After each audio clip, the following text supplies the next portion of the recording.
तुम्ही त्याच्यातनं म्हणजे तुम्ही म्हणजे मी तुम्हाला पहिल्यांदा असं बोलताना बघितलं किंवा आम्ही राणे साहेबांच्या काळापासून आम्ही त्यांचं राजकारण बघितलं आहे. आम्ही तुम्हालाही त्या काळात बघितलं आहे. राणे आर जनरली लीडर्स असं आम्ही बघितलं आहे की दे आर नॉट फॉलोअर्स. ते फार कोणाच्या मागे राहू शकत नाही. पण आम्ही यावेळेस तुम्हाला बोलताना बघितलं की तुम्ही तिथे जे भाषण केलं तुम्ही म्हटलात की मी एकनाथ शिंदेंचा पीए देखील बनायला तयार आहे. बरोबर आहे, बोललो. तर बघूया ना तो आपण तुम्ही काय तो पण म्हणालात. बघूया. हां. मी राणे साहेबांचे आशीर्वाद घेतले.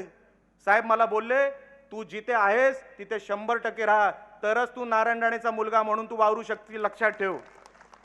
शिंदे साहेबांनी तुला संधी दिली आहे आणि जर तिकडे कुठे तडजोड केलीस तर मी तर सोड, देव पण तुला माफ करणार नाही. आणि म्हणून त्या माणसाला कधी सोडू नको. म्हणून मी बोललो, कुठलीही ऑफर द्या, कुठे काही असू दे, निलेश राणे शेवटच्या श्वासापर्यंत सन्मान्य एकनाथ शिंदे साहेबांबरोबरच राहणार.